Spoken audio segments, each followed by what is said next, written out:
Evan, and welcome back to another Era Quinn Caladrim Gauntlet video. Today we're going to look at the King of the Dead. In this Gauntlet series, what we're doing is we're picking a model from the Pelennor Fields box set. In this case, we're a little bit of a departure off, but we'll explain that.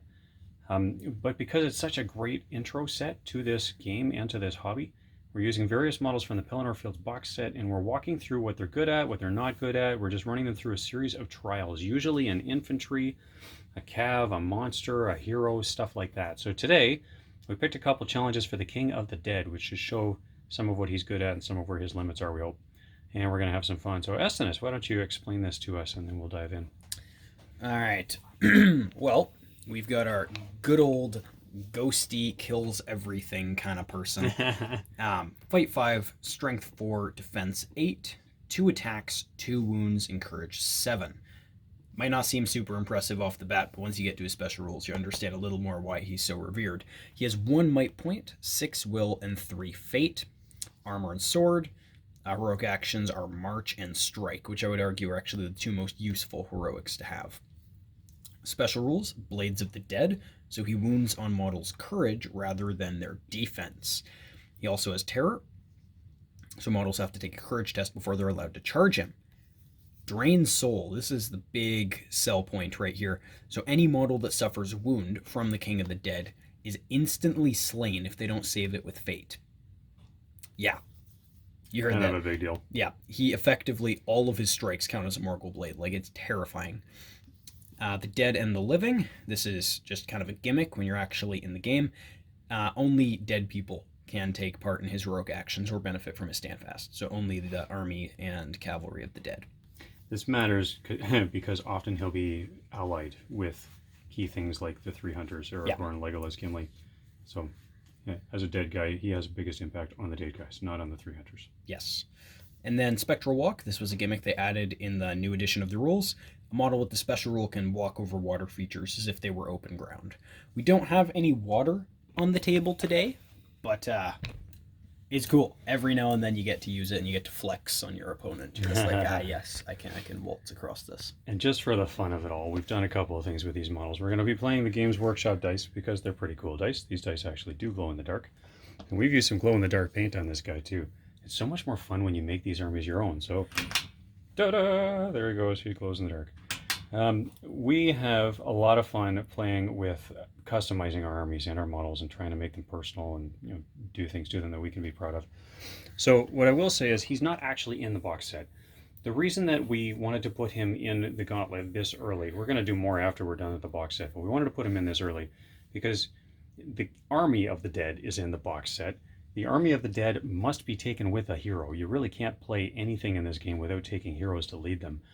The box set itself includes some instructional scenarios where they do let you do some things that defy the normal rules of the SBG game, but it's an easy thing to convert. And if you take any one of the models from the Army of the Dead, you could convert it, paint it up different, cut it up a little bit, and change it around. You could make your own King of the Dead proxy model and just do something special and custom there. So we felt it was still appropriate, even though we're working through the box set, to show the King of the Dead at this stage. So here we go. We're going to do the King of the Dead. Estinus, what are the 3 trials we're going to run him up against in today's Gauntlet? All right. So first he's going to be fighting some infantry. Today we have chosen Palace Guard from the Threndel's Hall's army. Then we have a Cave Troll.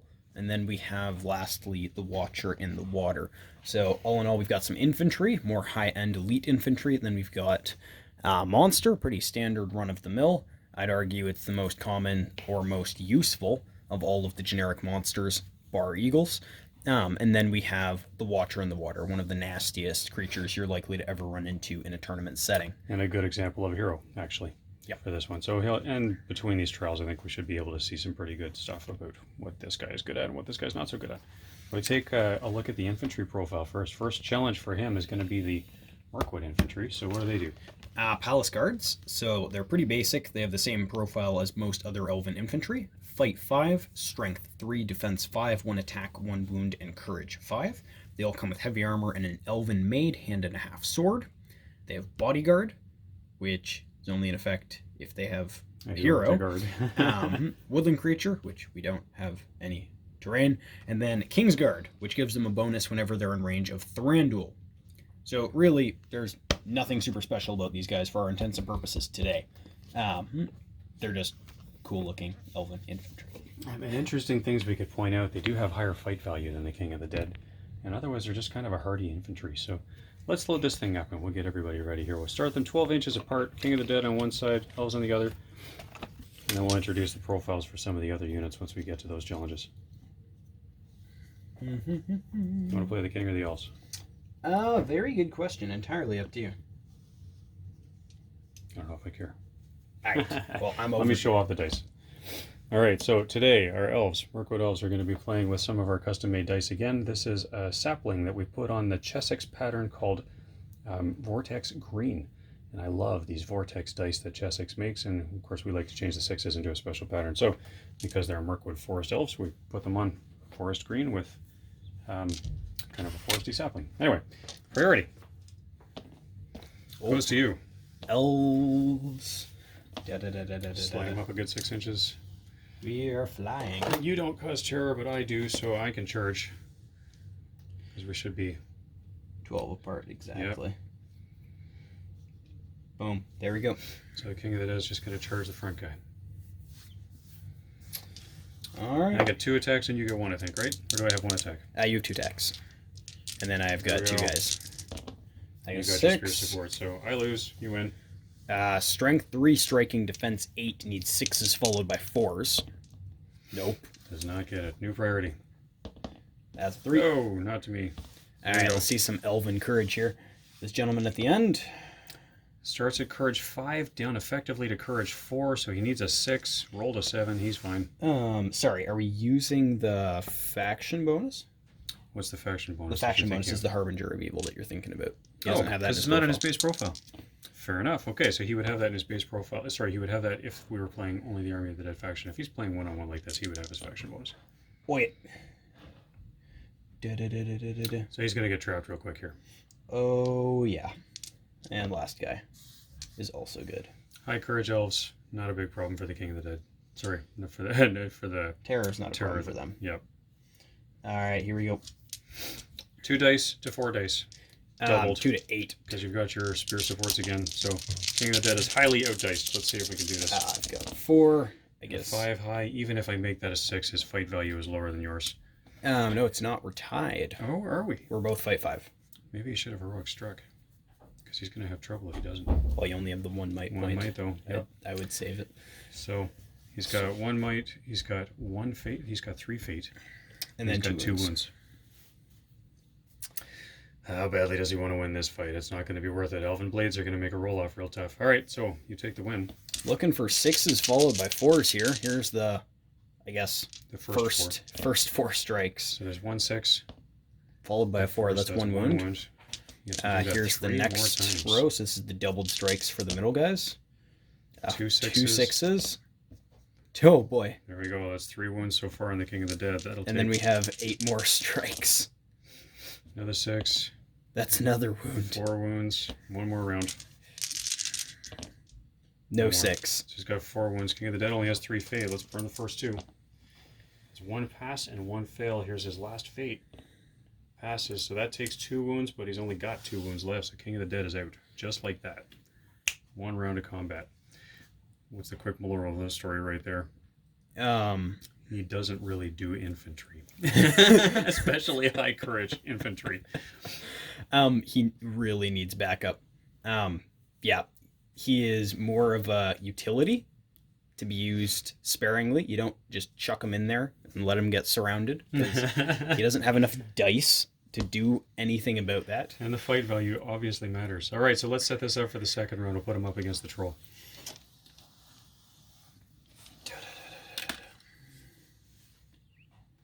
All right. Okay, the troll is going to be running our Fire Moria dice. We've got some Fire Balrogs here. This is Chessex dice pattern Vortex Orange. And I love just how fiery it looks. So we've got a Balrog on there. Troll's going to roll the Balrog. King of the Dead's going to roll the GW Army of the Dead dice. And Priority. Brady. Goes Goes to to you. the King. He's going to run up his 6 inches. Troll's going to be able to meet him halfway. Troll is gonna stoop. Try to throw a stone. Yes. See if you can aim. So yes, the troll 12-inch stone, strength 8, hits on a 5+. Yeah, that's Nope. just a miss. It's a complete miss. Priority. 3. Goes to you this time. We're gonna charge. Okay. Try to anyway. Nope. Oh, big That fail. troll doesn't like the ghost. The terror on both sides here. So the King of the Dead is also going to charge. He's got courage 7 though, so he wins that handily. And he's got 6 will points. We'll move the troll in for the middle just because. Keep that easy. All All right. So my 2 dice to your 3 dice. My fight 5 to your fight 6. 6. So he's going to heroic strike, I think. Okay. I think so. Okay. Burn his might. It's going to go up higher than fight 6, so that's good. All right. Here we go. I get a 4. Oh my goodness, I got a 4 high. It's a good thing. So King of the Dead wins the fight. Now it's interesting. So King of the Dead does not have a high strength. He's only strength 4. He's up against defense. Oh, wait a minute. He's up against Spectral Blade. So he's up against courage 3 down to courage 2 from terror. Sorry, from Harbinger of Evil. So he's strength 4 against courage 2. He needs 3s. He needs 3s. And 1 3 will kill the troll. Boom, that's a dead troll. Bluff, just like that. Yep, that's what the King of the Dead is good at. Especially if he has backup. All right, so let's back him up again. This time we'll try the Watcher in the Water. Okay, we got to load some profiles here. We're getting excited and running through these trials a little bit quicker than we meant to. So, if we take a look at the Watcher in the Water's profile. We do actually need that book. Yeah, we do. Alright, so flip. Let's go back to the troll first. We've shown the troll in a couple of previous gauntlets. Which is why we got sloppy and didn't show you this time. Sorry about that. Troll's just such a common hero. A lot of people are very comfortable with this stat line as well. But here's a troll. Typical cave troll. Yeah, so fight 6, strength 6, defense 6, 3 attacks, showcased 3 wounds, which didn't matter, and courage 3. Which did matter. Yeah, we were running it with full equipment, so it had the hand and a half hammer. It also had the troll chain and the throw stones, which is what I used. Interesting point. You probably noticed our troll did not look like that. So let me pull the troll back on camera here quickly and we'll just look at him. One of the things I love about these models is that you can customize them so easily. So this is from my bits bin. I put a bit of a club on the bottom and a big funky axe on the top. This is actually bits from another Games Workshop game even. Put them on a lava base, painted them up a little fiery. I've seen trolls that look like stone. I have trolls that look like ice. Like you can do all kinds of fun stuff with these models. So make them your own. Have some fun with it. So that's what we did. But didn't help him against the King of the Dead. King of the Dead just chopped right through him anyway. All because of that courage. Some of these low courage monsters, it just really, really matters. All right, so here we go. Watcher in the Water. Watcher in the Water. So this may look kind of familiar. It is essentially a big, nastier, even scarier version of the cave troll. It only moves 4 inches. Is fight 6, strength 6, defense 6, 6 attacks. Only model in the game with 6 attacks. 6 wounds, courage 3, 1 might, 5 will, and 1 fate. It has tentacles, which we will get to in a sec. Has heroic strength, not strike, but it has heroic strength. Which is interesting. Special rules, Harbinger of Evil and Terror. So effectively the same thing as the King of the Dead. Resistance to magic is very useful. From the Deep, gimmicky really thing for for deployment purposes. We're just going to have it deploy on the table this time. If we were playing scenario play, that would matter a lot more. Yeah. Then we can skip to Tentacles, which is an interesting thing. So once the Watcher takes 3 or more wounds, its attacks go down to 3 as well. In the previous version of the rules, it would the attacks would drop by 1 for every wound it took. But this time it can only drop to a minimum of 3, which is nice because it's kind of tragic when your 200-point model goes down to 1 attack. Yep. The tentacles are also used as a shooting attack with a range of 6 inches. This is done in the shoot phase, regardless of whether or not the Watcher is in combat. Range of 6 inches, strength of 3, and if the attacks hit, then the model that is hit is pulled into contact with the Watcher. These shooting attacks take no in the ways, so they're fantastic if you have like an enemy banner in the back ranks, or if you have one of those annoying support characters like Círdan or Arwen or someone like that you just want to yoink them out. And then the Watcher can like eat them alive. It's also really handy in scenario play if you're trying to get somebody that's got an objective, or somebody picks up the prize and sees the prize and tries to run away. You can try to pop up in the right part of the field and just grab them and yoink them back again. So interesting sort of gimmicky character. The Watcher in the Water is kind of a fun one to play. I've played it often. So today we've got slimy dice from Games Workshop for the Watcher. This one actually is a Games Workshop product. You can get it off of the GW site or off of their stores. I think they used to call this Plague Marine dice. I don't even know what they call it anymore, but they use them for Plague Marines, they use them for Nurgle, they use them for a bunch of things. And honestly, they're kind of gross. They're squishy in the middle and they're a lot of fun. So here we go, 6 dice for the Watcher, 2 dice for the King, and we're starting 12 inches apart with priority. 2. 5. So the King gets first priority. He's going to move up 6 inches. Thank you. Now the Watcher can only move a mighty 4 inches. 4 inches. Mighty So 4 he'll inches. be 2 inches away. He doesn't need a courage test because he can't charge this turn anyway. But he's well within range to shoot. Yeah, he's going to use his tentacles. A part that we didn't get to. The tentacles, you get to shoot D6 of them a turn, So regardless of how many wounds you have left. So how many do I get? 6. So he gets 6 shots. So 6 shots. They hit on a 3+. They're obviously all going at the King. Oh, that's not a very good roll. A whole bunch of misses right there. So half and half. We get 3 hits. Strength 3 to defense 8 are going to need 6s followed by 4s. We get here's 1 6. Looking for 4. Gets another 6. That's a There we wound. go. So 1 wound on the King. Will he fade it or will he take it? He's got 1 wound left if I just take it, and he's got 3 fade. I think we're just going to take it. Okay. And then the King is pulled into the Watcher by the shortest route possible, which is direct this time. Because he didn't die. Yeah. If the Watcher had killed him, it wouldn't matter, obviously, but if the Watcher does a wound and does not kill the model, it pulls it into base contact. So that's what he just did. So now we have a combat. All right. 2 dice to your 6 dice. And fight values are fight 5 to fight 6, right? Correct. So I think he's going to have to... Oh, this is going to be tricky now. What does he do? Because he needs to win, and he's very much outdiced. I think I'm going to save that might, just in case I need it on the dice. Yeah. Because you're probably going to win if I don't. What do you think, Estinus? What should we do? Well, I definitely outdice you like 3 times. So the odds of me getting the odds of me getting a 6 are exponentially better than they are for you. Yep. Um. But I'm scarier than you are. So you know what? I don't know who's scarier. Yeah. This guy with the right supports is honestly, fierce. the odds are probably better if you save it. Yeah, I think so. Even though I don't like it. If you guys are math people, run some calculations and stick a comment on for us and tell us what you think the odds are. All right, we're gonna save the might. Watcher Too high. gets Ouch. a 6. So Watcher gets the 6, not a big surprise. All right. So strength 6 against defense 8 is going to just rend, bypass that entirely. So rend actually wounds against strength instead of defense. So Watcher's strength 6 against defense against strength 4. So needs 3s. 6 dice needing 3s. No might. But how Oh many my 3s goodness. can he get? That's a lot of 1s. Yikes. I got. So here's 3.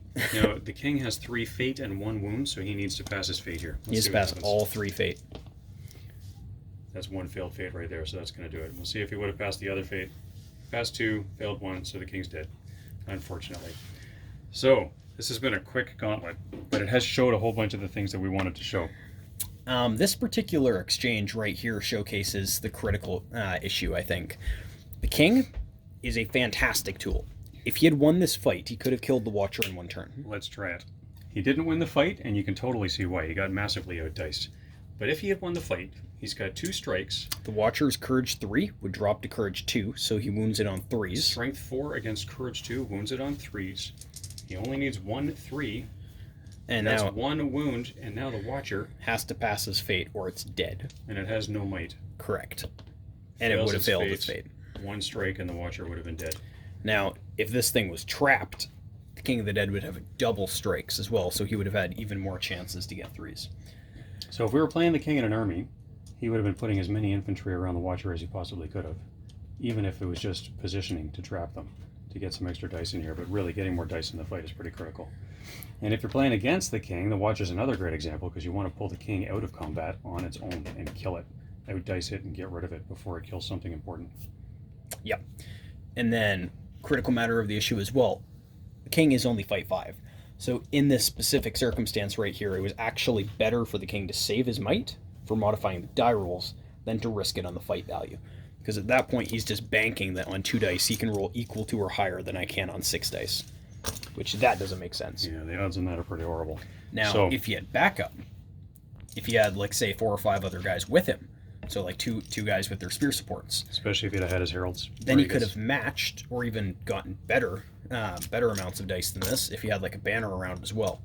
And then at that point, the heroic strike is totally worth it.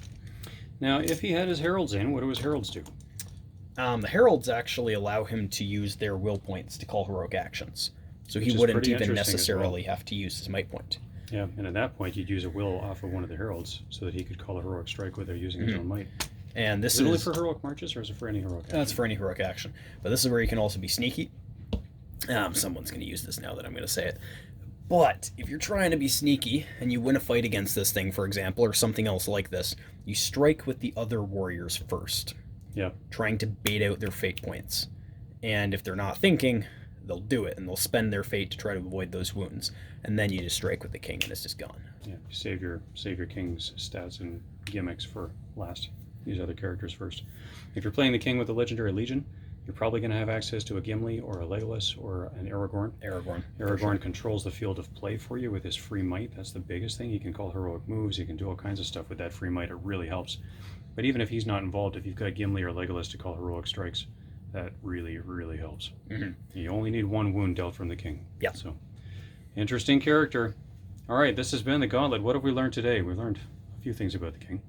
There is Not an infantry killer. He is a niche character for sure. He is a support. He is a tool that is supposed to be used carefully. He is not a tank. You do not send him in to destroy a whole swarm of infantry. He is a tool. You can target big, expensive characters with little to no fate. And as long as you have enough backup, you should be able to take them out every time. Yeah. The king works real well if you partner him up with the right stuff around him. All right, this has been Araquin Caladrim with the Gauntlet. Thanks so much for watching. Please remember to like, share, and subscribe, and we will see you again soon.